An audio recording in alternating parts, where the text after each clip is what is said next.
The observation deck of the Valiant Hope hummed with the quiet efficiency of a ship in deep space. Lena Core stood before the reinforced glass enclosure, her reflection ghosting across the surface as she studied the creature within. The Vraxian cub species designation Threx lay curled in the corner, its obsidian scales dulled to a lifeless gray, its 6 eyes half closed in what the xenobiologists had termed pre-terminal lethargy. 3 weeks, that's how long the rescue had been.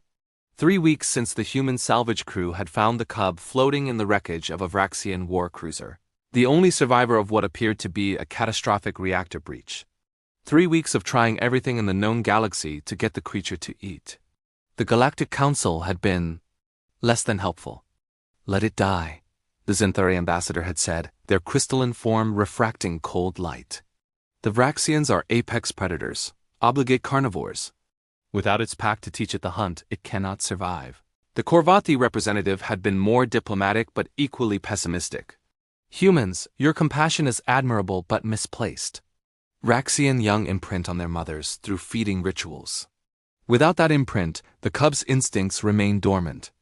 It will starve before it accepts food from an alien species. Lena had smiled politely during those transmissions.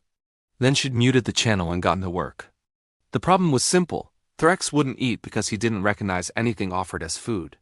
The xenobiology team had tried every permutation raw meat from a dozen different species, synthetic proteins calibrated to Vraxian biochemistry, even live prey imported at astronomical expense. The cub had sniffed each offering with his triple-forked tongue, then retreated to his corner, growing weaker by the day. "You're thinking something stupid, aren't you?" Lena glanced over her shoulder. Dr. Chun, the ship's chief medical officer, stood with his arms crossed, one eyebrow raised in that particular expression that meant he already knew the answer. "Define stupid," Lena said. "Whatever involves you going into that enclosure, I prefer to call it innovative xenopsychology." Chun pinched the bridge of his nose. "Lena, that thing's parents probably fought entire battalions single-handedly. Even as a juvenile, Threx could tear through combat armor like tissue paper." "Could," Lena agreed. "But won't. He's scared, Chun, lost. Every creature in the universe knows what that feels like." She turned back to the enclosure. "Besides, I have an idea." 20 minutes later, Lena sat cross-legged on the enclosure floor, the airlock sealed behind her. The environmental controls had been adjusted to match Vraxian preferences, hot, humid, with an atmospheric pressure that made her ears pop. Threx hadn't moved from his corner, but all 6 of his eyes were now fixed on her with the intensity of a creature that had survived 1,000,000 years of evolution as an apex predator. Lena reached into the pack beside her and pulled out a sealed container. Inside was a slab of Taurian beef, synthesized but close enough to what the cub species would hunt in the wild. She'd tried giving this to Threx before. He'd ignored it. This time would be different. She made a show of opening the container, letting the scent waft through the enclosure. Threx's nostrils flared, all 4 of them, but he didn't move. Lena tore off a piece of the meat, and very deliberately, very slowly, brought it to her mouth. She pretended to chew. The texture was wrong, of course. Humans and Vraxians had completely different digestive systems. But Lena had spent the last 2 days studying every scrap of data on Vraxian social behavior. Vraxa mothers fed in front of their young, demonstrating that the food was safe, that it was theirs. It was pack behavior, survival behavior, coded into their genes across eons. Threx's head tilted, 1 degree. Then another. Lena made satisfied sounds, though the raw meat made her stomach turn. She tore off another piece, pretended to chew again, then set it down in front of her. She slid the container toward the middle of the enclosure, not to Threx, but to neutral ground.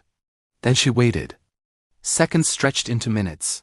The observation deck outside would be going crazy, she knew. Every sensor would be locked on this moment, every xenobiologist frantically recording data. But Lena kept her breathing steady, her posture relaxed, non-threatening. Finally, Threx moved.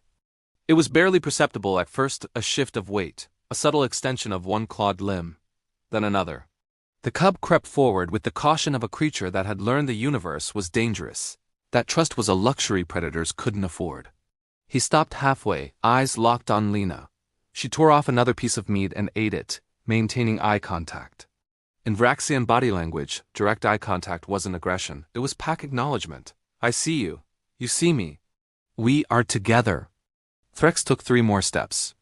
Lena slid the container another foot forward, then deliberately turned her head away, feigning interest in something else. Another piece of Vraxian social code. A mother teaching a cub to hunt would divert her attention at the critical moment, allowing the young one to make the kill on its own. She heard it before she saw it, the soft scrape of obsidian scales on metal flooring, then the wet sound of tearing flesh. When she looked back, Threx had the meat in his jaws, his triple-forked tongue working it deeper into his mouth.